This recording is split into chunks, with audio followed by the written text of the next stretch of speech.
Mark Rogers TV with you, getting you set for the 2014 college football campaign, and we look at the Tulsa Golden Hurricane with head coach Bill Blankenship. Coach, thanks so much for joining us today.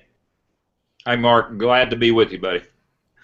All right, we spoke with you last summer coming off that 11-3 campaign conference championship, the year before at 8-5, so a couple successful seasons, and then a bit of an aberration last season in going 3-9. So my first question is the psyche of the football team. Did you feel anything different, a different vibe, level of confidence during spring practice and possibly heading into August at 3-9 versus coming off those successful campaigns? You know, we didn't think so. Certainly felt good. I think we were riding the wave pretty clearly. If anything, I think we were riding the wave. And, we knew we were going to be a very young defensive team. We knew that was going to be one of the struggles early on. We thought we had enough offensive returners to at least, buy some time for the defense. And we had a number of things that just went wrong. And bottom line is we didn't get it done on offense. And we knew we were going to, like I said, be a little delayed with our development on defense. And so it took a while, but gosh, we really hope that the word you use, that aberration, is exactly what it was. Believe it is. A real perfect storm of things that happened. And but fortunately, going forward, we've got at least 19 of our players that were starters last year that are back. We've got over 50 returning lettermen. So we're not going to go into the same kind of season with guys that haven't played. At least that will be, I think, a big positive for us moving forward. All right, Coach, you mentioned the offensive struggles. Everybody points at the quarterback and says that's the guy that's got to make it happen. We both know that a lot of pieces have to work for that whole thing to function properly. You got Dane Evans coming back. It's a good thing that he got some time as a freshman, some valuable playing time. He struggled a bit at times, 4 touchdowns, 10 interceptions. Is this a quarterback competition? Is it wide open, or does he appear to be the guy? Well, I would say it this way. It's always going to be a competition, but Dane clearly came out of spring as our starting quarterback. He really, I thought, expanded the gap between he and the other quarterbacks as spring practice rolled on. But one caveat, the last week or so of the spring, a true freshman that had started in January, Jay Burgess, really came on the scene and began to show us that, hey, I need to not be counted out. So I really believe Dane's our guy moving forward into this season, but I also know that Jabe has begun to narrow that gap, and I feel really good that we've got 2 young quarterbacks that I think are capable of leading us to a lot of victories. So, Coach, we go from quarterback to wide receiver. Kevin Lewis, 32 receptions last year. He comes back, but little else in regards to 2013 production coming back at wide receiver. Do you like what you see? Well, good news is one of the key factors of probably our offensive demise last year was when we lost Kieris Garrett early in the season. And Kieris is a 2-year starter that would have been, well, he was in his 3rd year as a starter.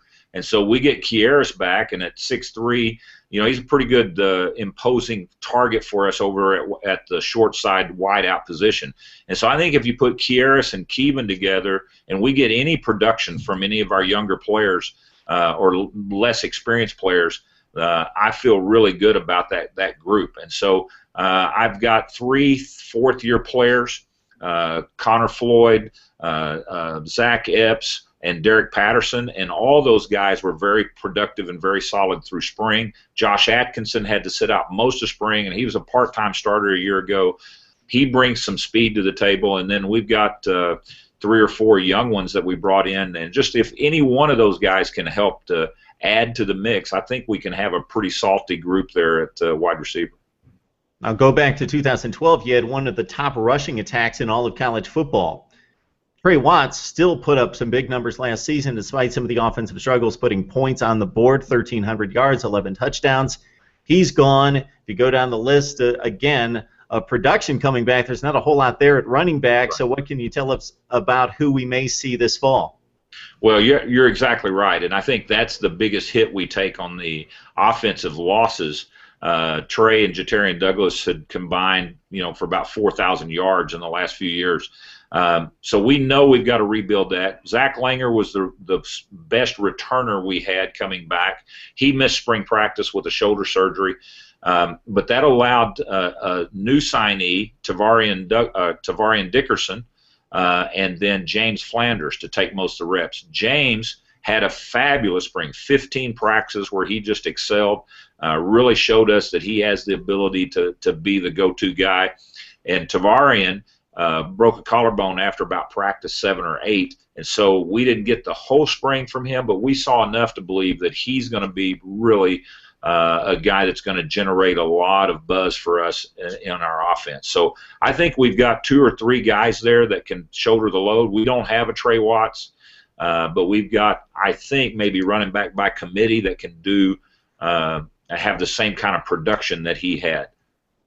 Now to the guys that don't get nearly enough talk, but they make it all happen up front. They create the space. They get the push. Garrett Stafford coming back at left tackle. Then I go through the depth chart. 81 starts, lost, gone. Do you have guys to replace those 81 starts? Well, you can't replace 81 starts. What you hope to do is put guys in that have the ability to grow very quickly. I don't think it's as dire as it sounds, but it's certainly, when you lose that kind of playing experience, it's a big deal. We do return our starter at center, Dylan Foxworth. We think he's a really good young player. He was kind of forced into action a little early, played as a freshman. So this is a young man that I think is going to help us and really be able to build around the core. You put Garrett Stafford at left tackle. He's our experienced guy, and he lives up to that. Right tackle, we came out of spring really with a young man that's our only senior on offense, Davis Walton.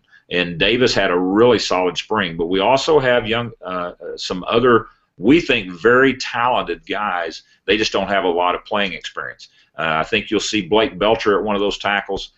Garrett Glad is a young man that looks to have sold up one of the guards, at least to fight for it. Came out of spring in really good position.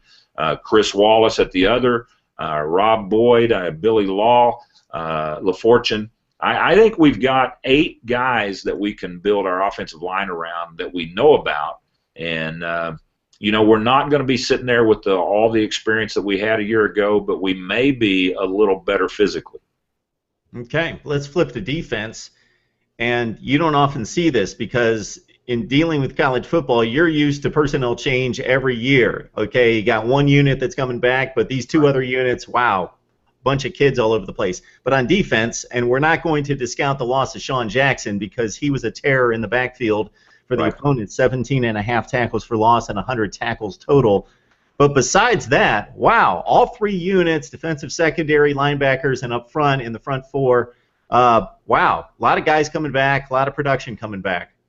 Well, that's encouraging, and we were on the other end of that spectrum a year ago. We had completely reworked a senior-dominated defense and played a lot of young players. So that's the good news. We've got those guys back. The other part of the good news, I believe, is that we've recruited well and that we've built some depth there. I love the fact that up front we've got every one of our defensive ends and defensive tackles back, plus we added 3 tackles and a couple of defensive ends that I think can possibly compete for playing time this year. The big loss is Sean Jackson. I mean, you don't lose an MVP of the conference and just plug a guy in. But I much like we're doing at running back, I think we've got a group of linebackers that can hopefully hold up with some of the production that we got out of Sean Jackson. Now, the good news is the back end of the defense ought to be much improved. We've got all the guys back that we had a year ago, plus we get Marco Nelson back, who had to sit out last year due to some academic issues. And Marco was a freshman All-American, that he'll be a 4-year starter. There is no way that we could have diminished how much his loss hurt us last year in the back end. So getting him back to play opposite of Michael Mudo, who led the entire Conference USA in tackles, gives us a pretty good start at the safety positions. All right, Coach, America Athletic Conference. Wow, you jump from Conference USA, you go to this new conference. It's kind of the old Big East, but a lot of teams left there. What has happened in college football over the last few years is amazing. There's probably some schools, if you really sift through it, that you were members together a few years ago, then you weren't, and then you are again. Looks a lot like Conference USA did a few years ago with obviously some adjustments. Do you really look at the conference situation, or do you just let it go until you get to that opponent week to week? Well, I think it's a little bit of both, Mark. I think the familiarity that we have with the SMUs and Houstons and Tulanes and Memphis, that's very positive. We had divisional rivals in East Carolina and Central Florida, so again, we're aware of those. But boy, you start throwing in the Connecticut's and Cincinnati's and South Florida's and Temple's. This is an exciting time, I think, to be a part of the American. You know, this is, I think, the very best teams out of the old Conference USA, and then adding to that some really, really strong teams out of the old Big East. I think it's going to give us an opportunity that every week's going to be a dogfight. I think the thing I'm excited about in our conference is there's not this, you know, 1,000-pound gorilla out there that's just head and shoulders above everybody, but there's also not any week that you can just, you know, say, hey, we'll take this off. I think every week's going to be a dogfight, and we all have an opportunity to make a run for it. And when you mentioned Cincinnati, Connecticut, and South Florida, those are three schools that during the mid-2000s to the late 2000s definitely stood toe-to-toe with West Virginia, Syracuse, and Pitt for the Big East championships most seasons. So strong quality programs. Tommy Tuberville or Cincinnati won 10 games last season. All right, Coach, we appreciate the time. Good luck this season, and we hope to talk to you soon. Thanks, Mark. Always good to be with you.